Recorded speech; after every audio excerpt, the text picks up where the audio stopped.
I think मुझे लग रहा है आपको मेरी आवाज़ जा रही होगी और आज हमारा पहला ओरिएंटेशन सेशन है जिसमें कि आपको मैं यानी स्वाति पाठक जो कि आपके आने वाले अपकमिंग क्लासेस में मिलूँगी, जिसमें मैं आपको micro economics, macro, international public stats और अदर जो सब्जेक्ट्स हैं उसको इकोनॉमिक्स में पढ़ाती हूँ।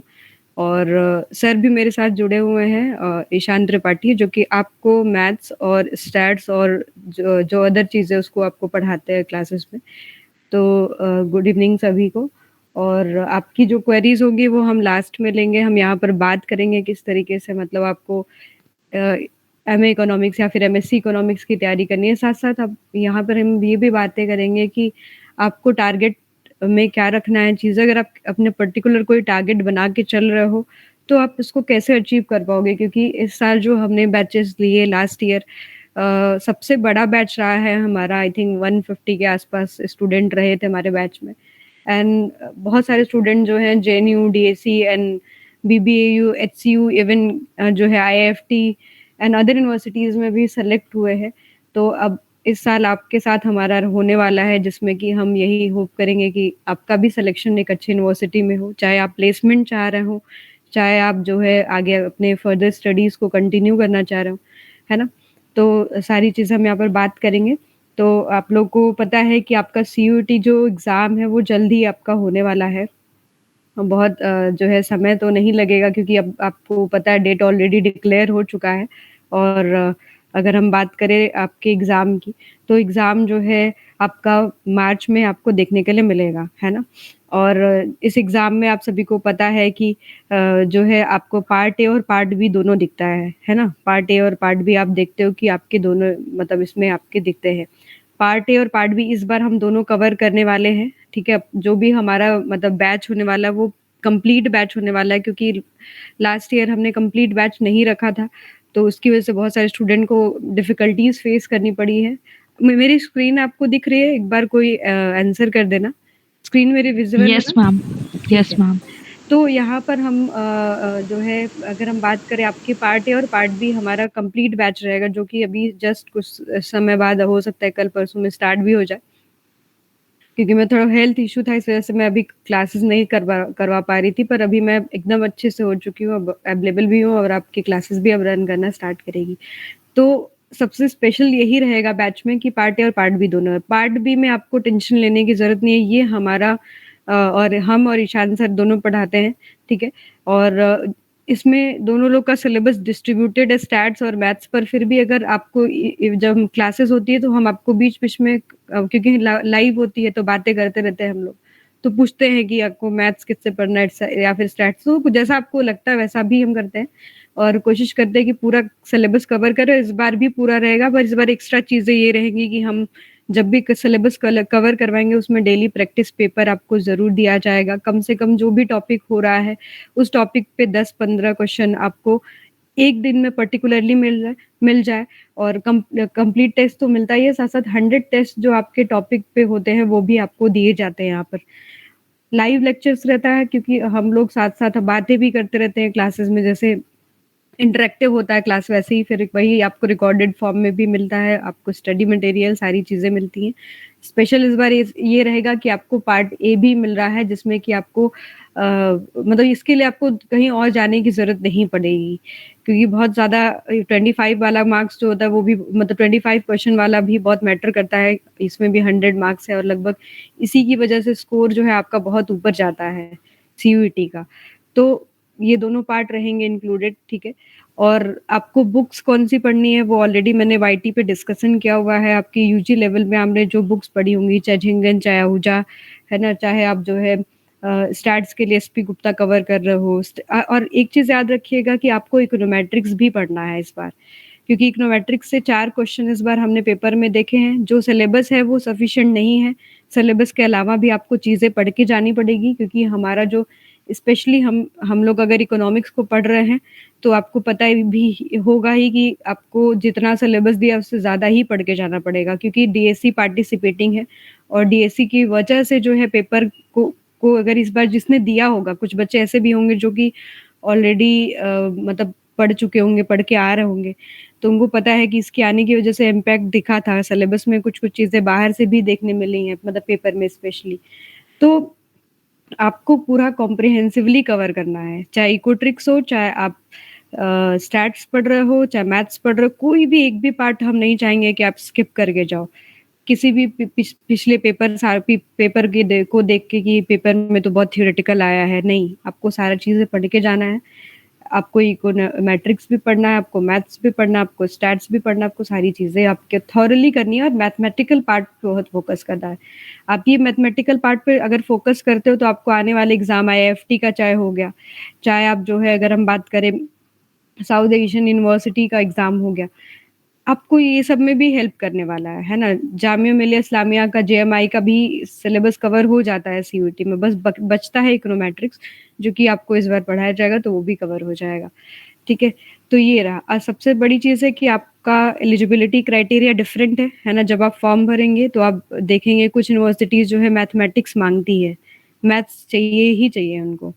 तो जब भी आप सीयूईटी पीजी का ब्रोशर एक बार उठा के रीड आउट करिएगा, कौन-कौन सी यूनिवर्सिटी कर रही हैं, आप अपना लिस्ट बना के पहले प्रिपेयर करके रखिए कि इन सारे यूनिवर्सिटी में हमको जो है एडमिशन लेना है, ये मेरा टारगेट है पर्टिकुलरली, ठीक है?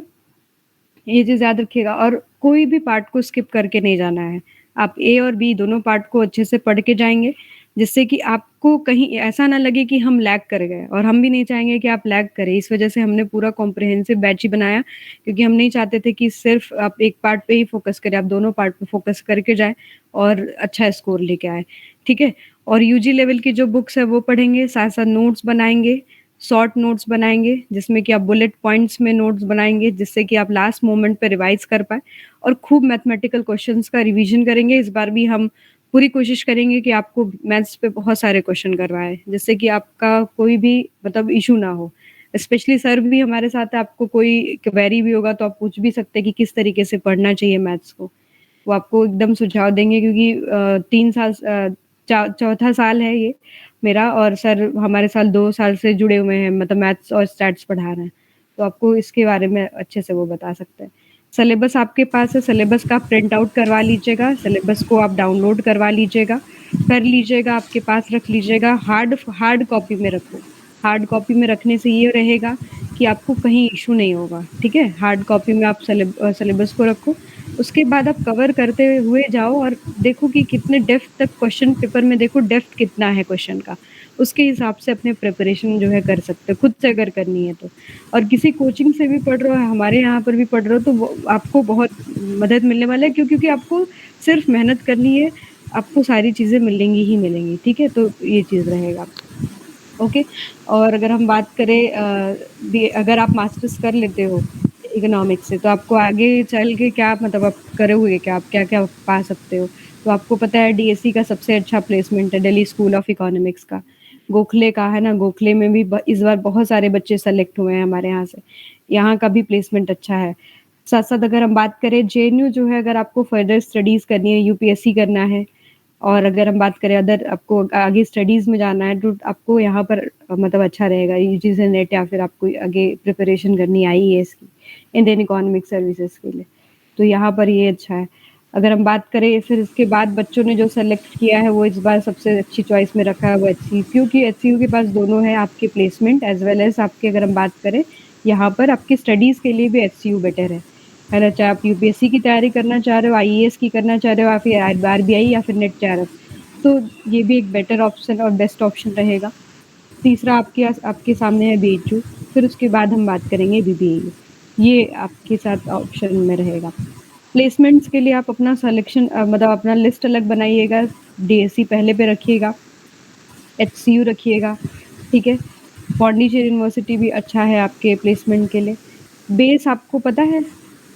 बेस पता है? बीआर अम्बेडकर यूनिवर्सिटी अगर हम बात करें यहाँ पर एक स्कूल ऑफ इकोनॉमिक्स जो है यहाँ पर आपके बेंगलुरु में ये भी आपके प्लेसमेंट के लिए बेस्ट है, आप इसको भी चूज़ कर सकते हो। जिनको प्लेसमेंट चाहिए, फीस भी अच्छी देनी पड़ेगी इसके लिए। बेस की फीस थोड़ी हाई है, ठीक है?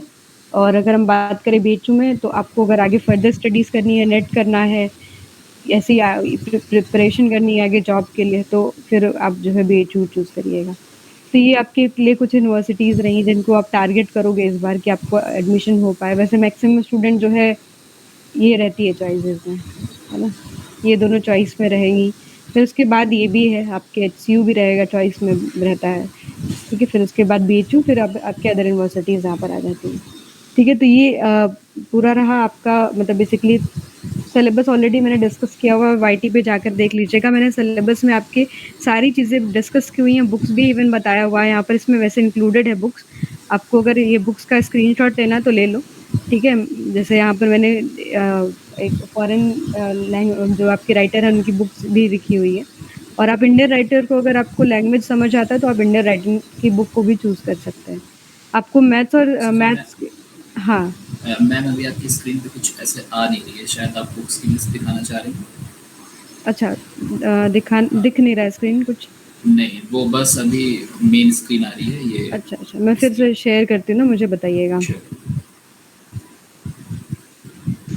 मैम स्क्रीन शेयर करते टाइम पे आप अभी इंटायर दिख रहा है? स्क्रीन सेलेक्ट करिए। हाँ, इंटायर स्क्रीन, हाँ ठीक है, गुड। अभी शो कर रहा है सर?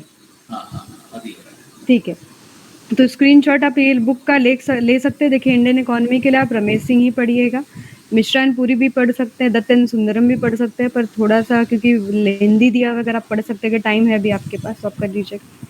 संजीव वर्मा ले सकते हैं, एसपी गुप्ता स्टैट्स के लिए कर लीजिएगा। और इंटरनेशनल में वैसे सारी थ्योरीज आपको पढ़नी है। इंटरनेशनल में बेसिकली जो थ्योरीज हैं वो एडम स्मिथ की, डेविड रिकार्डो की, है ना, वो सब पढ़ लीजिएगा। मैथ्स के लिए आप आरडी एलन चांग की बुक जो है कवर कर लीजिएगा। 11-12 की बुक आप कवर कर सकते हैं। 11-12 की बुक हेल्पफुल रहती है आपके मैथ्स के लिए, तो आप वो कर लीजिएगा। माइक्रो एंड मैक्रो के लिए आप लोग कोशिश करिएगा कि इंडियन राइटर चाहे आप झिंगन कवर के लिए एच एल लाहौजा बेस्ट है ना, आप वो कवर कर लीजिएगा। ये बुक्स आपके लिए रहेंगी, ठीक है? यही आपकी हिंदी माध्यम के लिए भी है, तो जिनको हिंदी माध्यम में है मान लो कोई स्टूडेंट, तो उनको लेना स्क्रीनशॉट तो ले सकते हैं। वैसे ऑलरेडी मैंने इसको डिस्कस किया हुआ है थॉरोली वाईटी पे, आप उसको भी जाके देख सकते हैं, क्योंकि वहाँ पर मैंने मार्किंग भी बताया हुआ कि किस किस से कितना मतलब आपके क्वेश्चन आ जाता है, ठीक है? तो ये रहा। हाँ ईशान सर, आपको कुछ बोलना है, आप बोल। हाँ, तो गुड इवनिंग एवरीवन सबसे पहले तो, एंड आई होप कि आप सभी लोग थोड़ा सा एक्साइटेड होंगे टू ज्वाइन विद अस। तो अब जैसा कि मैम ने बताया कि मैं मैथमेटिक्स का पोर्शन देखता हूँ जब भी आपकी जो क्लासेस होती हैं मैथमेटिक्स और स्टैटिस्टिक की। तो जैसा कि अगर आप सभी लोग लास्ट ईयर का जो पेपर अगर आपने देखा होगा और फिर उसके पहले का भी पेपर आपने देखा होगा, अगर थोड़ा सा एनालिसिस किया होगा, तो मैं आपको एक ग्लिम्स दे देता हूँ। तो सबसे पहले हम जाते हैं 2 साल पहले के पेपर पे, और उनसे पहले भी हम जाते हैं। तो वहाँ पर क्या होता था, मैथमेटिक्स ज़्यादा से ज़्यादा 10 से 12 क्वेश्चन आपके पूछे जाते थे, जो कि रफली आपके 15 से 16% आप कह सकते हो बनते थे। तो 10 से 12 क्वेश्चन मतलब 40 नंबर, 48 नंबर। अब इसमें होता क्या था कि लोगों को क्या लगता था कि अगर हम ये, बहुत सारे लोगों को ऐसा लगता था जो खासकर मैथमेटिक्स में वीक होते थे थोड़ा सा, जिनकी थोड़ी ग्रिप स्ट्रांग नहीं होती थी मैथमेटिक्स में, उन्हें लगता था कि अगर हम ये 40 नंबर यहाँ पे छोड़कर पार्ट ए में वो 40 नंबर कवर कर लें, तो उन्हें लगता था कि ये चीज़ें थोड़ी सी मैनेजेबल उनके लिए हो जाएंगी। बट अब हम आते हैं इस साल के पेपर पे जो अभी हुआ है, जिनका अभी एडमिशन चल रहा है। तो अब आपने क्या देखा, आपने देखा कि कितने क्वेश्चंस आए। अगर आप काउंट करेंगे तो आप देखेंगे कि 21 क्वेश्चंस आए हैं मैथमेटिक्स और स्टैट को मिलाकर। 21 का मतलब होता है रफली आपके 30% क्वेश्चन बन जाते हैं, 28 बनते हैं, इसको हम एक रफ लेकर 30 कर सकते हैं, यानी 25 हम एक राउंड ऑफ फिगर मान के चलते हैं कि इतने क्वेश्चंस आए। आपके सामने जब आप सिलेबस देखेंगे वेबसाइट के पे जाके, तो जो सिलेबस लिखा हुआ है उससे थोड़ा सा वाइड जाते हैं। तो मैथमेटिक्स बेसिकली क्या होती है, डेप्थ कम होती है, इसको वाइड ज़्यादा होता है सिलेबस, मतलब जो चीज़ें वहाँ लिखी हैं उससे बढ़कर वो चीज़ों को कवर करते हैं पेपर में।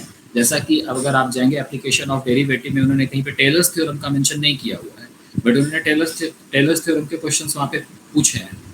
तो हम जब मैथमेटिक्स पढ़ेंगे तो हमारा पूरा फोकस होगा सबसे पहले कि जो मैथमेटिकल बैकग्राउंड के लोग नहीं हैं उनको भी चीज़ें समझ में आए, सबसे पहली चीज़। दूसरी चीज़ हमारा फोकस क्या होगा कि हम जो सिलेबस लिखा है उससे 1 से 2 स्टेप ऊपर जाएंगे। इसलिए ऊपर जाएंगे जिससे पेपर में जब हमारे पास क्वेश्चन आए तो हमें उसमें कोई कंफ्यूजन ना हो, कोई हमें ये ना दिक्कत लगे कि ये चीज़ तो टफ आ गई, ये चीज़ हमने पढ़ी नहीं है, तो थोड़ा सा ऊपर जाएंगे। मैथमेटिक्स जिनका बैकग्राउंड है उनके लिए चीज़ें आसान होएंगी, बट जिनका बैकग्राउंड नहीं है उनके लिए भी आसान चीज़ें बनाई जाएंगी, क्योंकि उनको थोड़ा ज़्यादा मेहनत करनी पड़ेगी। एंड आई होप वो मेहनत थोड़ी करेंगे, क्योंकि आपको जो डेली कॉन्सेप्ट दिए जाएंगे उस पर फिर डेली आपको क्वेश्चंस दिए जाएंगे, तो उसको आपको करके रखना होगा। क्योंकि मैं क्लास में अब जब बहुत सारे स्टूडेंट रहेंगे तो मैं रफली पूछूंगा कि सबने क्वेश्चन किया है या नहीं किया है, तो उसमें क्या है कि आपको ईमानदारी से रिस्पॉन्स करना होगा, ऑनेस्टी दिखानी होगी, और वो ऑनेस्टी रहेगी आपके लिए, मेरे लिए नहीं रहेगी, वो आपके लिए ही फ्रूटफुल रहेगी। जब आप बताएंगे कि अगर किसी से नहीं हुआ, मतलब कोई शाइनेस नहीं रखनी है क्लास में। अगर आपको कोई डाउट आ रहा है, बिल्कुल आप पूछने के लिए पूरा फ्री हैं। हाँ, लॉजिकल चीज़ें पूछिएगा, बिल्कुल इलॉजिकल चीज़ें नहीं पूछिएगा।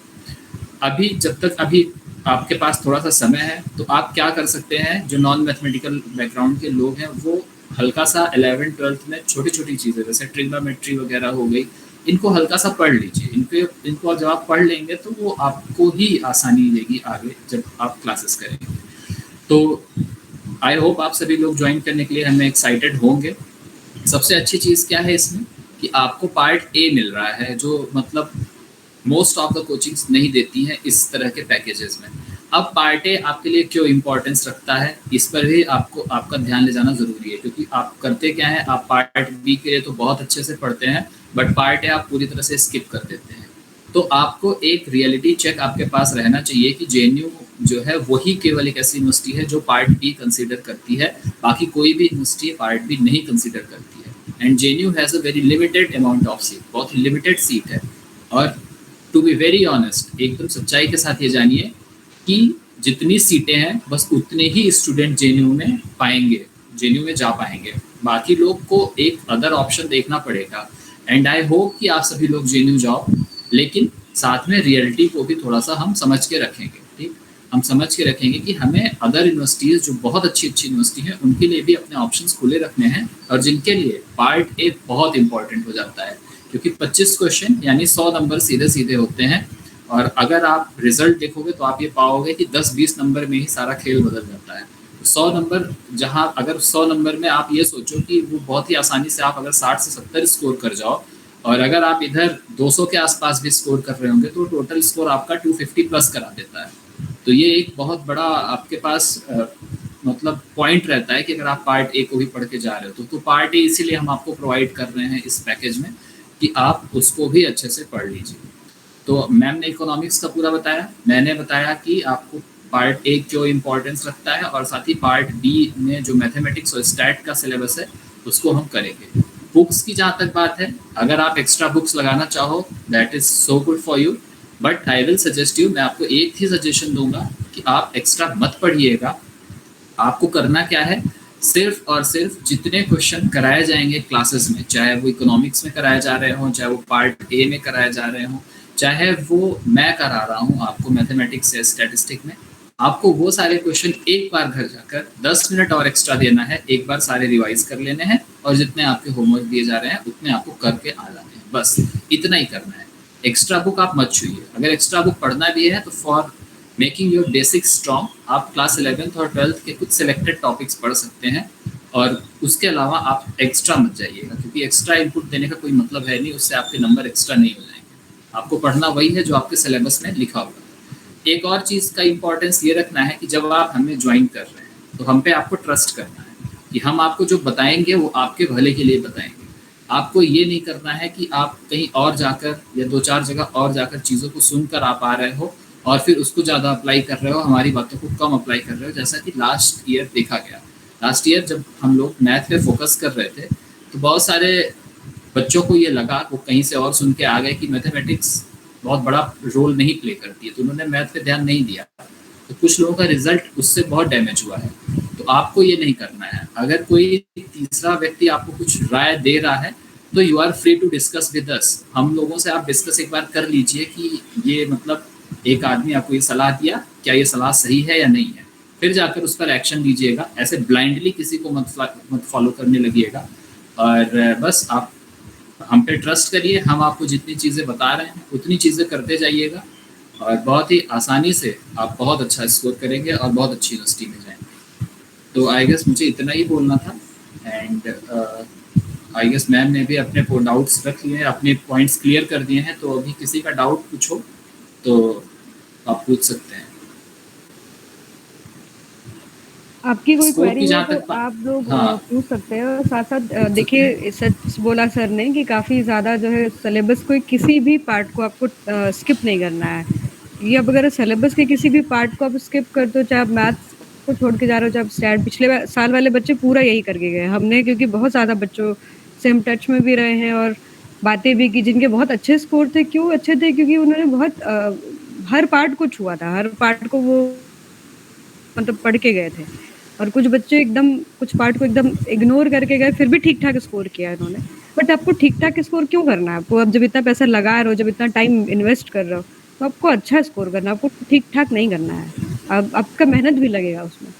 तो आपको कोई भी पार्ट स्किप नहीं करना है, चाहे कोई वो मैं भी अगर सुझाव दे रही होंगी कि अगर तुम ये पार्ट छोड़ दो, तो मत मानना, क्योंकि हो सकता है मैं उस समय टाइम को देख के कह रही हूँ कि 1 महीने का ही समय है या फिर 15 हाँ, दिन का ही जब समय है। जब आपके पास टाइम कंस्ट्रेंट रहेगा कि टाइम कम है, तो वहाँ पर आपको एक कंसाइज सिलेबस दिया जाता है। वो सिर्फ इसलिए दिया जाता है कि अगर 6 महीने किसी ने कोई चीज़ नहीं पढ़ा, तो वो कैसे ये छोटी-छोटी चीज़ों को पढ़ के अपने नंबर को मैक्सिमाइज़ कर ले। इसका मतलब ये नहीं है कि बस वही चीज़ पढ़नी, वो बस उन लोगों के लिए है जिनके लिए अब 1 या 1.5 महीने ही बचे हैं और वो वहाँ से शुरू कर रहे हैं। वो सबके लिए नहीं है। आप तो शुरू से शुरू कर रहे हैं, आपको तो कुछ भी नहीं छोड़ना है। तो मैम ने पूरे स्कोप आपको समझाया है कि इकोनॉमिक्स का क्या स्कोप रहा है और कैसे तैयारी कैसे करनी है, ये सारे आइडिया आपको लग गया। नोट्स जो रहेगा वो ध्यान दीजिएगा आप कि क्लास में जो आपको पढ़ाया जा रहा है, जो पीडीएफ दिखाया जा रहा है, वो अलग चीज़ है, बट आपको नोट्स अपने बनाने हैं। आप पेन कॉपी लेके बैठेंगे, आप वो सारी चीज़ें नोट करेंगे। अजीत, बिल्कुल हम आपके क्वेश्चन लेंगे। आप जो है नोट्स ज़रूर बनाइएगा, अपनी कॉपी ज़रूर मेंटेन करिएगा। खासकर मैं जैसे इकोनॉमिक्स वगैरह में हो सकता है आप पीछे से पढ़ के आ रहे हो तो आपको चीज़ें बहुत सारी पता हो। मैथमेटिक्स हो सकता है आपको बोल के आओ, तो मैं जितने क्वेश्चन कराऊंगा वो क्वेश्चंस आपके कॉपी पे होने चाहिए। और होने का मतलब ये नहीं है कि आप सिंपली नोट डाउन कर ले रहे हो, आप उसको एक बार जाकर खुद से लगाओ, ऐसा करना है आप। तो ठीक है, क्वेरी लेते हैं। अजीत, आई होप आपकी कोई क्वेरी है, सो बताइए।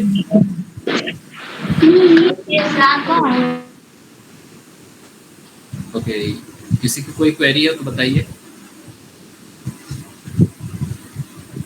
आप मैसेज में भी अपनी क्वेरीज पुट अप कर सकते हैं अगर आपको आप बोलना लोग नहीं हो। फ्री हैं, आप लोग पूछ सकते हैं, क्योंकि आपको फिर क्लासेस में ही मिलेगा पूछने, जिनको पूछना है कुछ भी वो पूछ सकते हैं। यहाँ पर अगर कोई भी डाउट हो तो आप बिल्कुल हमसे पूछिए। और अजीत, अगर आपको सिलेबस क्या है? अजीत, अगर आपको कुछ पूछना है तो आप म्यूट कर लीजिए अपने आप को। अजीत यादव, मैम एक क्वेश्चन आया है कि are B Com finance students eligible for JNU and DSC. देखिए, एलिजिबिलिटी की जो बात है इस पर अभी हम बाद में बात करेंगे, इस पर डिटेल बात होएगी। अभी इस पर मत जाइए कि आप कहाँ एलिजिबल हैं किस यूनिवर्सिटी के लिए, नहीं। ये तो अभी 1 साल बाद की बात है जब आप पेपर दे लेंगे और फिर जब आपका रिजल्ट आ जाएगा, फिर आपको जब शुरू होएगा आपको आपकी काउंसलिंग, तब की ये बात है। बट हम बीच बीच में आपको गाइड करेंगे कि आप कहाँ से ले कहाँ के लिए एलिजिबल हैं, तो वो चीज़ें हम आपको बाद में बता देंगे। उसके लिए बिल्कुल परेशान मत होइए। स्वास्थ्य ध्रुव का क्वेश्चन है, ma'am sir bio background then it's good for CUET PG exam. Okay, CUET PG exam मतलब आप इकोनॉमिक्स से देना चाह रहे हैं ध्रुव? बायोलॉजी बैकग्राउंड है आपका?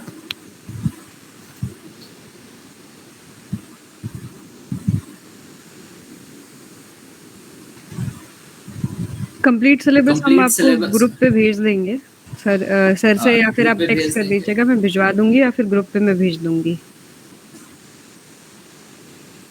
When will the class start? ये मैम बताएंगी क्लास कब से शुरू होगी? क्लास स्टार्ट हो जाएगा, अगर मैं एग्री कर रही हूँ तो मुझे लग रहा है कल या परसों से हम लोग शुरू करते हैं क्लास। 25 मान लीजिए, 23 आज है।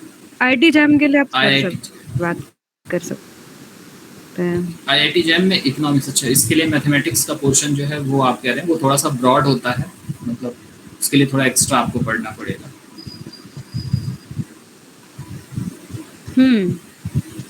बीए वेट मुझे तुम्हारा मैसेज एक बार एलिजिबिलिटी आपको देखना पड़ेगा वेबसाइट पे जाके। वैसे सारी यूनिवर्सिटीज़ की एलिजिबिलिटी तो नहीं याद है, उन्हें जाके एक बार चेक करना होता है उमरा जी। तो उमरा आप एलिजिबल हो, ठीक है, बस आपको मैथ्स आनी चाहिए क्योंकि डीएससी का जो सिलेबस है करिकुलम है मास्टर्स का, उसमें मैथमेटिक्स बहुत ज़्यादा है, ठीक है। और डीएससी में अगर हम बात करें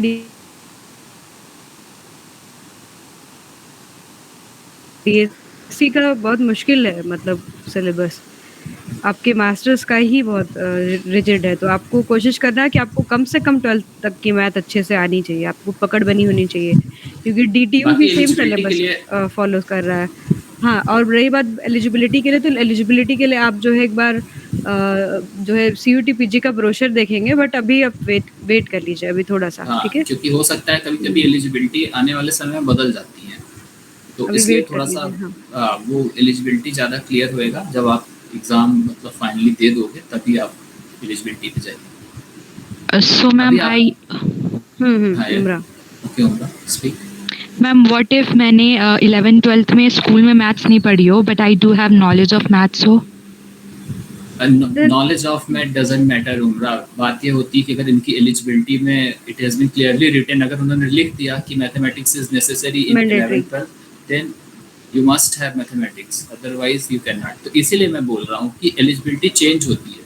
तो इस साल की एलिजिबिलिटी पे इस तरह से हम अभी कोई बात नहीं करेंगे कि जब तक हम नेक्स्ट ईयर पे एलिजिबिलिटी नहीं देखें। तो अभी आपका फोकस सिर्फ इतना होना चाहिए कि how can I score maximum mark in CUET MA economics के जो एग्जाम होने। You can target other universities to उमरा, ओके। क्योंकि होता क्या है कि आपके 400 टोटल मार्क्स हैं, तो 400 का जो टोटल मार्क्स है उसमें आपको ये सोचना है कि कैसे आप मैक्सिमम नंबर पा सकते हैं, ठीक है। तो बस उतना ही टारगेट करिए। स्वास्तिका का क्वेश्चन है कि शाम को देखिए हमारी बैचेस जो है शाम को रन करती है, मैक्सिमम सर की जो क्लासेस होती है वो 1.5 आवर की तो होती ही है, मतलब वो चला ही जाता है 1.5 घंटे 2 घंटे, और मेरी भी क्लासेस लगभग 1.5 आवर की होती है आपकी, और प्लस पार्ट ए के आने की वजह से आपके जो क्लासेस रहेंगी वो लगभग आपको 4 से 5 घंटे की मिलेंगी। इसमें थोड़ा सा मैं ईज करूंगा, मैं आपको वीक में 3 दिन की क्लास लूंगा, 3 डेज की क्लासेस लूंगा मैं। उसके बाद बाकी 3 दिन आप जो है सीयूईटी पार्ट ए और ये पार्ट ए जो आपका है और मैम आपका कंटिन्यूस क्लास लेंगी। 3 दिन की क्लास के बाद आपको पूरा एक होमवर्क दिया जाएगा डेली का डेली, जो आपको कंप्लीट करके 3 दिन बाद आप जब हमसे चौथे दिन मिलेंगे तो उसमें आपको 3 से 4 दिन की क्लास में लूँगा। वो क्लास में मैं आपको बता दूंगा कि कितने दिन की क्लासेस में लूँगा। उसके बाद आपको पूरा होमवर्क करने का वो टाइम मिलेगा और आप पूरा क्वेश्चन करके आएंगे। तो ये इस तरह का पैटर्न रहेगा। वीकली 4 डेज की मैथ्स की क्लास तो आप ये मान के चलिए कि 3 से 4 दिन की वीक में रहेगी। हाँ सुनीता, आप जो है एलिजिबल हो, ठीक है, आप सीयूटी की एमए इकोनॉमिक्स के लिए एलिजिबल हो, बीकॉम ऑनर्स है, और आप जो है बीएचयू बीबीएयू ये सब यूनिवर्सिटीज़ में आप जो है सीयूटी के थ्रू आप अप्लाई कर सकते हो, ठीक है। आपके क्वेश्चन का answer I guess Study Capital से लोग ज़्यादा अच्छे से आप कनेक्ट दिव्या आप जो है कनेक्टेड रहो, जल्दी क्लास मतलब आपका ओरिएंटेशन होगा, ठीक है, तो कनेक्टेड रहो आप। एग्रीकल्चर का होगा आपका ओरिएंटेशन जल्द, ठीक है। कौन से प्लेटफॉर्म पर क्लास आपका ऐप पे होता है हमारा, तो आपको जब आप सर ज्वाइन करवाएंगे तो आपको वहाँ पर लिंक सेंड कर देंगे, आपको ऐड कर दिया जाएगा, है ना, तो आपको उसके लिए टेंशन नहीं लेना है।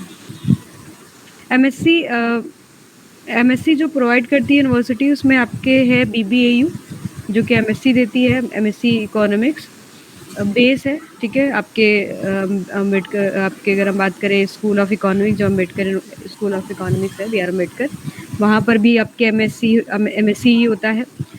HCU में भी एमएससी है फाइनेंस का। आपके एमए अगर हम बात करें एमए इकोनॉमिक्स, आपके यहाँ पर BHU में आपका एमए इकोनॉमिक्स चलता है, एनर्जी इकोनॉमिक्स चलता है, ठीक है। तो कुछ जो यूनिवर्सिटीज़ है they are providing MSc degree in economics, okay. They are most of the time focusing on mathematical and statistical part, that's why they are providing, okay। तो उसमें आपके बेस हो जाएगा BR अम्बेडकर, आपके अगर हम BBAU की बात कर ले, ठीक है, और HCU भी उसमें आपके है, ठीक है। तो तनय आप कंप्लीट सिलेबस हम ग्रुप में भेज देंगे। हाँ, सिलेबस इसके आपको अलावा भेज दिया आप जाएगा, आप टेंशन मत हाँ, लो उसका। इसके अलावा आप वेबसाइट से भी CUET के आप सिलेबस डाउनलोड कर सकते हैं। ध्रुव ने पूछा मैथमेटिक्स का क्या बेसिक टॉपिक है जो अभी पढ़ के आए। तो बेसिक टॉपिक जिसे जो आपको पढ़ना है, मैं उसके लिए सिर्फ 2-3 टॉपिक आपको रिकमेंड करूँगा जो अभी आप अपना स्ट्रॉन्ग कर लीजिए ये 2-3 दिन में। बहुत ही ईजी है। आपको ट्रिग्नोमेट्री के सारे बेसिक फार्मूले वो पूरे लर्न होने चाहिए, सारे रूल्स जो बेसिक है, क्योंकि ट्रिग्नोमेट्री के पूरे फार्मूले एक वो चीज़ आप पूरा याद कर लीजिएगा, क्योंकि वो आपका पार्ट ए में भी आपको हेल्प करेगा। दूसरी चीज़ क्या है, आपको लॉगरिथम लॉग आप पढ़ लीजिएगा। लॉग के 3-4 बस 4 फार्मूले हैं, वो 4 फार्मूले आपको याद होने चाहिए। तीसरी चीज़ आप क्या है कि थोड़ी सी इनइक्वालिटी पढ़ लीजिएगा। इतनी चीज़ें आप पढ़े रहेंगे तो आपके लिए आसान रहेगा। बाकी चीज़ तो क्लास में हम आपका बहुत ही आसानी से करा। एक और क्वेरी है, बट MBA ज्योग्राफी के लिए तो अगर आप CUT PG देना चाह रहे हैं तो आप एलिजिबल हैं, बट आप इकोनॉमिक्स के लिए अगर देना चाह रहे हैं तो शायद आपकी कुछ यूनिवर्सिटीज़ में एलिजिबिलिटी बनेगी, सभी में नहीं बनेगी, ठीक है। तो ये है आपका एग्रीकल्चर के लिए। अगर दिव्या तो तुम इसी नंबर पे, जिस नंबर से तुमको ये लिंक मिला उसी से कनेक्टेड रहो, आपको मिल जाएगा, ठीक है दिव्या। तो आप इसी नंबर पे कनेक्टेड रहना, हो जाएगा। देखो मैथ्स और स्टैट्स आपने अगर पढ़ी है, बैकग्राउंड है आपका, तो आप एलिजिबल हो JNU और DAC के लिए। बट आपको बस ये है कि थोड़ा सा आपको नॉलेज अच्छा होना चाहिए, अदरवाइज आपको अब जाके वहाँ पर मास्टर्स में सफ़र करोगे, बहुत दिक्कत हो जाएगी।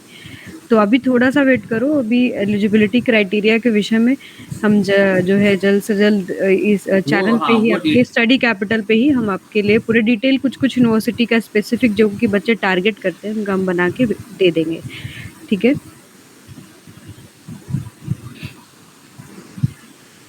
सुनीता, पार्ट 1 की जहाँ बात करें, पार्ट 1 की, उसमें आपके होती है लैंग्वेज सिलेक्शन करना होता है। 2 लैंग्वेजेस में से एक लैंग्वेज, मोस्टली लोग इंग्लिश चूज़ कर लेते हैं, कुछ लोग हिंदी चूज़ करते हैं, कुछ रीजनल लैंग्वेजेस भी आप ले सकती हैं। उसके बाद आपके बेसिक मैथ्स आती है, बेसिक एप्टीट्यूड जिसमें न्यूमेरिकल और लॉजिकल एप्टीट्यूड्स आते हैं, और इंग्लिश आती है। फिर आपका ये जो GS वाला पोर्शन है, history, civics, geography, basic science, और इसमें आपके करंट अफेयर थोड़े बहुत, तो ये सारी चीज़ें पूछी जाती हैं जो आपको कवर कराया जाएगा। उसके लिए अलग सर है, वो आपको कराएंगे। क्वेश्चन एक और है, पूनम का ही है शायद। 11th-12th में साइंस लिया हो और मैथ्स बट इकोनॉमिक्स नहीं, तो कॉलेज, हाँ तो कर सकते हो, बहुत सारे यूनिवर्सिटी में आप भर सकते हो, उसमें कोई इशू नहीं है। आप बहुत सारे यूनिवर्सिटीज़ के लिए, जैसे 11th-12th में मैथ्स है आपके पास, तो वो इकोनॉमिक्स नहीं है, कोई दिक्कत नहीं है उसमें, कोई बस आपका UG होना चाहिए। कुछ यूनिवर्सिटी जो है 55% और 6 के आसपास जो है मार्क्स को मांगती हैं और फिर उसमें एडमिशन हो जाता है। परम पटेल, 12th का परसेंटेज बहुत मायने नहीं रखता है, UG में आपका एक क्राइटेरिया रखते हैं। हाँ, रंजन का क्वेश्चन है कि good university according to fees structure के हिसाब से देखा जाए तो सबसे कम JNU की फीस है ना, JNU की सबसे कम फीस है। फिर उसके बाद अगर हम बात करें SU की भी फीस है आपकी कम है। मोस्टली सेंट्रल यूनिवर्सिटी की फीस कम है।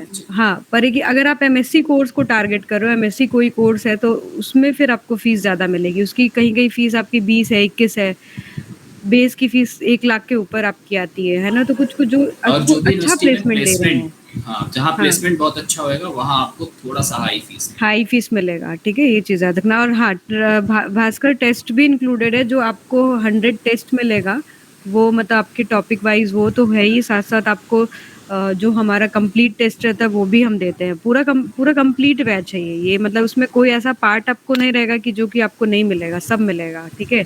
साथ साथ आप हमारे साथ कनेक्टेड भी रहते हो। आपको जब तक आपका एडमिशन नहीं हो जाता तब तक मतलब आप हमसे बातें करते रहते हो, इवन काउंसलिंग तक के टाइम पे हम लोग साथ ही रहते हैं, ठीक है। कोई और क्वेश्चन किसी का? अब स्टार्ट कर दो प्रिपरेशन, क्योंकि समय कम है, सिलेबस ज़्यादा है। इकोनॉमिक्स का सिलेबस इसलिए ज़्यादा है क्योंकि एक्स्ट्रा चीज़ें एग्ज़ाम में आ रही हैं, तो सिलेबस अभी से देखना शुरू कर दो। 5th सेमेस्टर होगा तुम लोग का, पर अभी टाइम है आप लोग के पास, एंड धीरे धीरे करोगे तो एक टाइम पे तक जो है बहुत सारा सिलेबस कवर हो चुका रहेगा, ठीक है। तो स्टार्ट कर दो। और किसी को कोई क्वेश्चन है? देखिए, आप किसी भी बैकग्राउंड के, आप इकोनॉमिक्स से कर सकते हो मास्टर्स, ठीक है, अब उसमें दिक्कत नहीं। बस ये कि कुछ यूनिवर्सिटीज़ आपको एक्सेप्ट करेंगी, कुछ नहीं करेंगी। मैथमेटिक्स और स्टैट्स का नॉलेज अगर आपके पास है तो बहुत अच्छा है, most of the university demand करती हैं कि आपके पास हो, क्योंकि मास्टर्स का जो सिलेबस है, जो आप पढ़ते हो आगे मास्टर्स में, उसमें बहुत ज़्यादा रिक्वायरमेंट होती है, तो इस वजह से ज़रूरी है। 55 के आसपास अगर आपका है मार्क्स, तो आपका एडमिशन मतलब आपको आप एलिजिबल हो, ठीक है? हाँ, किसी भी यूनिवर्सिटी में एलिजिबल हो जाओगे, ठीक है? और किसी को कोई क्वेरी? क्लास हम लोग स्टार्ट कर देंगे कल या परसों से शुरू कर देंगे, बात कर लेते हैं। 23 चलो तो 25 से आप क्लास शुरू। हाँ, 25 से हम क्लासेस आपकी शुरू कर देंगे, ठीक है?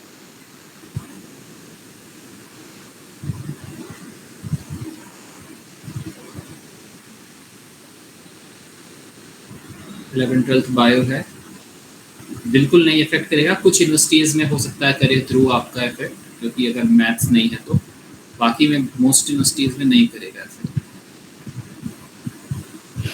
आईएफटी का जो एंट्रेंस एग्जाम है वो अलग से होता है। देखो, उसमें एग्जाम होता है, साथ साथ फिर इंटरव्यू भी होता है। इस बार जैसे प्रतीक हमारा एक स्टूडेंट था, उसका सिलेक्शन हुआ है। प्रतीक, एक दो लोग और थे, ठीक है? उसके लिए आपको मतलब अलग से सिलेबस अगर उसका है तो वो भी पढ़ना पड़ेगा। साथ साथ जो ये पढ़ रहे हो सिलेबस ना, वो भी वहाँ पर हेल्प करता है, ठीक है? उसके लिए फिर बाद में लास्ट में जो स्टूडेंट क्वालिफाई होते हैं, फिर उनको इंटरव्यू देना पड़ता है आईएफटी में। पर प्लेसमेंट अच्छा है, आपको आईएफटी में प्लेसमेंट अच्छा मिलेगा। चाहे आप दिल्ली में आपको मतलब एडमिशन मिल रहा है, फिर आप जो है कैलकाटा में मिल रहा है, तो आपको दोनों जगह पे अच्छा ही मिलेगा। गोखले भी अच्छा है प्लेसमेंट के लिए। बायोलॉजी से किए हैं वो लोग जो है, थोड़ा सा मैथमेटिक्स बेसिक जरूर आप देख लीजिएगा, क्योंकि मैं क्लास में तो कराऊंगा बेसिक, लेकिन आप पहले से पढ़ के आए रहेंगे तो थोड़ा सा आसानी होगी। तो 2-3 दिन में आप अभी तो खाली ही होंगे तो पढ़ डालिए हल्का। अगर हम बात करें गेट के सिलेबस, सर गेट के सिलेबस में और सीयूटी पीजी के सिलेबस में बहुत अलग अंतर है। गेट अगर एप्टीट्यूड बेस्ड एग्जाम है, पहले तो आपको एग्जाम की डिमांड समझनी होगी, और सीयूटी पीजी सिंपल एक एंट्रेंस एग्जाम है। तो एप्टीट्यूड का एग्जाम आपको नॉलेज बहुत नहीं चेक करेगा, वो आपकी थिंकिंग एबिलिटी को ज़्यादा चेक करेगा। तो दोनों का अप्रोच भी अलग है। सर जो है आपके गेट क्वालिफाइड हैं 3 टाइम्स, तो आप उनसे पूछ सकते हो अगर गेट के बारे में आपको नॉलेज लेनी है तो। हाँ, मतलब मेरा गेट का विषय में पूछ सकते हो कि क्या कैसे पूछता है, ठीक है? हाँ, इकोनॉमिक्स से नहीं दिया, उनका सब्जेक्ट अलग था, बट वो बता सकते हैं। लेकिन मैं गेट का जो उनका क्या वो चाहते हैं, वो क्या नीड है, मैं आपको वो अगर बताऊं तो यही है कि वो आपको नॉलेज के साथ साथ आपकी अंडरस्टैंडिंग कितनी ज़्यादा है वो आपको चेक करेगी साथ साथ के एग्जाम में। हाँ, एक चीज़ ये भी याद रखिएगा कि जो आप ये पढ़ने जा रहे हैं, आपके मद्रास स्कूल ऑफ इकोनॉमिक्स के लिए बहुत हेल्प करने वाला है, क्योंकि मद्रास स्कूल ऑफ इकोनॉमिक्स का सिलेबस जो है आपके मैच करेगा, क्योंकि पार्ट ए 60 मार्क्स का आता है वहाँ पर, जो कि आपको कवर करवाएगा जो आपका पार्ट ए यहाँ सीयूईटी वाला है। तो वो मद्रास स्कूल ऑफ इकोनॉमिक्स में भी हेल्प करेगा। और जो इकोनॉमिक्स वाला पार्ट है वो 40 मार्क्स का। अगर आपको मद्रास स्कूल ऑफ इकोनॉमिक्स का पैटर्न पता हो तो उसमें 60-40 का रेशियो होता है। 60 का मतलब आपके जो जीके जीएस रीजनिंग ये सारी चीज़ें पूछती हैं उसमें, specially reasoning, not GK GS. और अगर हम पार्ट बी की बात करें तो इसमें इकोनॉमिक्स आता है। तो ये जो पढ़ोगे ना तुम, तो वो तुम्हारा मद्रास स्कूल ऑफ इकोनॉमिक्स में भी हेल्प करेगा। ग्रुप ज्वाइन, अब शिवम अगर मैं बात करूं तो जब आप पेमेंट कर दोगे तो सर आपको लिंक भेज देंगे, वहाँ से आपको ऐड वो खुद कर देंगे, ठीक है? तो आपको शायद आप कांटेक्ट कर लेना, नंबर होगा 9336 करके, तो उस पर आप कांटेक्ट करके आप बात कर लेना, ठीक है? किसी को और कुछ पूछना है? तान्या, रंजन, स्वास्तिका, पूनम, कोई किसी को कुछ भी? उमरा, जेएमआई और सीयूईटी का सिलेबस सेम है क्या? नहीं, जेएमआई का सिलेबस थोड़ा डिफर करता है, क्योंकि देखो जेएमआई का जो अभी एक स्टूडेंट का हुआ है, थोड़ा वेट करना पड़ा, जो अभी लिस्ट आई है जस्ट अभी उसमें हुआ है। तो जेएमआई का सिलेबस जो सीयूईटी का तुम पढ़ोगे उसमें जेएमआई में बहुत हेल्प करेगा। और इकोनोमेट्रिक्स, बस थोड़ा सा एक चीज़ डिफरेंस है, इकोनोमेट्रिक्स जो आपको पढ़ना है जेएमआई के लिए। पर आपको अच्छा ये है कि इस बार पढ़ाकर, हाँ, यहाँ पर भी पढ़ा देंगे तो वो फिर तुम्हारा उधर से मैच करेगा, पर वहाँ पर डेप्थ ज़्यादा रहेगी। इकोनोमेट्रिक्स का वहाँ पर सिलेबस बहुत लंबा है आपके, मगर मास्टर्स का जो सिलेबस है इकोट्रिक्स का, वही सिलेबस फॉलो करता है जेएमआई। पर आपको बहुत इजी क्वेश्चन पूछता है। जेएमआई का जो एंट्रेंस दिया होगा अगर इस बार, तो उसको पता भी होगा कि काफ़ी इजी पेपर आता है सीयूईटी के कंपैरेटिवली। तो सब लोग फॉर्म तो सब लोग भरना है ना? रंजन हमारे लिए तो जेएनयू बेस्ट है, शुरू ही हम बेस्ट से करेंगे, उसके बाद हम डीयू बीएचयू ऐसे ही रखेंगे। तो देखिए बेस्ट डिपेंड करता है कि आपका फ्यूचर गोल क्या है, उस हिसाब से आप बेस्ट सेलेक्ट करो। अगर आपको प्लेसमेंट लेना है तो आपका बेस्ट जेएनयू नहीं होएगा। अगर आपको हायर स्टडीज पे जाना है, आपको टीचिंग लाइन में जाना, प्रोफेसर बनना है, तो वो इस तरह से जाएगा। आईजी अगर हम बात करें आईजीआईडीआर का, आपके अगर हम बात करें तो उसका सिलेबस थोड़ा अलग रहेगा, ठीक है। हाँ, इकोनॉमिक्स आपके ऑनर्स रहेगा, आप चेक कर लीजिएगा एक बार वहाँ की एलिजिबिलिटी क्राइटेरिया। बट मैं मतलब मेरा टोटली ये कहना है कि सीयूटी का अगर आप बैच ये वाला लेते हो तो ये मतलब आपके बहुत सारे एंट्रेंस में हेल्प करने वाला है। ऑलमोस्ट आपको जो आप एक्स्ट्रा फॉर्म भरोगे ना उसमें बहुत मदद करने वाली है। और जिनका टारगेट है कि उनको प्लेसमेंट चाहिए ही चाहिए किसी भी कीमत पे, तो वो सारे जितने भी आपके मद्रास स्कूल ऑफ इकोनॉमिक्स, चाहे गोखले हो गया, चाहे जीडीआर हो गया, फिर चाहे आपके अदर जो यूनिवर्सिटीज़ के फॉर्म आते हैं, जेएमआई हो गया, सबके फॉर्म ज़रूर भरेंगे, ठीक है। चलिए, तो एक फाइनल क्वेश्चन फिर हम लेते हैं कि मैथ्स में क्या बेसिक पढ़ के आना है। बहुत एक बार मैंने भी बताया था, फिर से लोग अभी पूछ रहे हैं। तो आप बेसिक में बस मैं वही कहूँगा कि आप ट्रिग्नोमेट्री आप ज़रूर देख लीजिएगा, सारे उसके जो एंगल की वैल्यूज़ और सारे फार्मूले, बेसिक फार्मूले आपको पूरे पता होने चाहिए। दूसरी चीज़, आप लॉगरिथम के कुछ बेसिक फार्मूले आप पढ़ के आइएगा। तीसरी चीज़, आपको थोड़ी सी इनइक्वलिटी आनी चाहिए। इनइक्वलिटी आप समझ आइएगा, जो नंबर लाइन होती है और वो इनइक्वलिटी। तो वो अगर 3 चीज़ आप बेसिकली पढ़ लेंगे, जो बहुत लंबा समय नहीं लेगा आपको। आरटी को आप अगर 4 घंटे टोटल दे देंगे 3 दिन में, तो आपका बहुत आसानी से सब आपको लर्न हो जाएगा और बहुत आपको हेल्प करेंगे, न सिर्फ मैथमेटिक्स में बल्कि आप जो पार्ट ए में भी जो न्यूमेरिकल रीजनिंग आती है वहाँ। ओके, किसी को कोई और कुछ पूछना है, कोई क्वेरी आप लोग पूछ सकते हैं। और साथ साथ आप हमसे कनेक्टेड रहिएगा, चाहे वाईटी पे स्टडी कैपिटल पे जो है आप जुड़े रहिएगा, क्योंकि वहाँ पर भी हम जो है क्विजेस करवाएंगे, क्वेश्चंस वहाँ पर भी करवाते रहेंगे, ठीक है। और कोई भी आप क्वेरी हो वहाँ पर भी पूछ सकते हैं, समय जैसा भी मिलेगा सर हमें बताएंगे, हम आंसर ज़रूर करेंगे, ठीक है। आप अपनी तैयारी शुरू कर दीजिएगा। क्लास की टाइमिंग जो है शाम को ही रहेगी। शाम को अगर हम बात करें आपके एग्जैक्ट टाइमिंग आपको बता दी जाएगी। हाँ, क्लास में अभी डिस्कस हो जाएगा, क्योंकि अभी क्लास पहले दिन क्लास लूँगी तो वहाँ पर भी थोड़ा होता है, बच्चे कुछ अपना सजेशन देते हैं, तो एक बार उनके हिसाब से भी देख लिया जाएगा। पर क्लासेस शाम को ही होंगी, क्योंकि आप शाम को मतलब हर साल भी चलती है क्लासेस शाम को ही, और आपको भी अच्छा रहता है, आप दिन भर में रिवाइज भी कर लेते हो, टेस्ट भी कर लेते हो। मोस्ट ऑफ द टाइम बच्चे हाँ क्लास करके फ्री हो जाते हैं, तो शाम को ही क्लास रहती है भास्कर, ठीक है। किसी को कोई क्वेरी, कोई इशू? सबके डाउट अभी सॉल्व हो गए होंगे, तो कोई बात नहीं है। हाँ, इट्स ओके, कोई बात नहीं। आप इंग्लिश में अच्छे नहीं हो, आप हम लोग इसीलिए क्वेश्चन, जो हमारी क्लासेस होती है वो बाइलिंगुअल होती है, इंग्लिश में नहीं होती है पूरी तरीके से, बट आप इतना करते हो कि आपको समझ आए। जैसे हम जब मैंने पहली बार पढ़ाया था स्टडी कैपिटल में, तो एक स्टूडेंट था हमारा जिसको ही इंग्लिश नहीं आती थी और उतना हिंदी भी मतलब समझ नहीं पाता था, पर ही गॉट 4th रैंक, है ना, बीएचयू में उस साल एंट्रेंस दिया और ही गॉट 4th रैंक। तो मुझे लगता है कि language is not a barrier, आपको कंसेप्ट समझ आना चाहिए and you will get admission in your dream university, okay. और आप जो है एडमिशन पाते हो, आप अपने किसी भी लैंग्वेज को बैरियर नहीं बनाना चाहिए। और मुझे नहीं लगता कि हमारे लिए भी हम ऐसा करके रखें कि बच्चे परेशान हो, वैसा हम भी नहीं चाहेंगे। हम भी फ्री विल से, जैसे आप समझ में आता है आपको, वैसे ही पढ़ाते हैं। तो पूरा मॉर्निंग में चांसेस कम है क्लास होने की, क्योंकि मोस्ट ऑफ द स्टूडेंट्स की क्लासेस रहती हैं मॉर्निंग में, और शाम को क्या होता है कि सभी लोग फ्री रहते हैं, मोस्ट लोग, तो इसलिए शाम को क्लासेस होंगी, जहाँ तक ये है पॉसिबल। तो आई गेस सबके डाउट, सबकी जो प्रॉब्लम्स थी वो रिजॉल्व हो गई होंगी। बाकी आप हमको ज्वाइन करिए, तो हमें भी मज़ा आएगा जब आप हमारे साथ जुड़ेंगे, और जब हम साथ में पढ़ना शुरू करेंगे चीज़ों को, आपको भी मज़ा आएगा। तो आई गेस आप सब लोग जल्दी से जल्दी हमसे जुड़ गए हैं, और क्लासेस जो हैं वो मोस्ट प्रोबेबली परसों यानी मंडे से शुरू हो जाएंगी 25 से। तो फिर I guess it's time to close, it's time to wrap up now. So thank you everyone. Bye bye, take care everyone, and और आप लगातार पढ़ते रहिए अपने सिलेबस को। Bye bye, take care. चीज़ों को आप पढ़ते रहिए, एंड जो चीज़ें बोली गई हैं उस पर ध्यान जरूर दीजिए। Thank you, and you may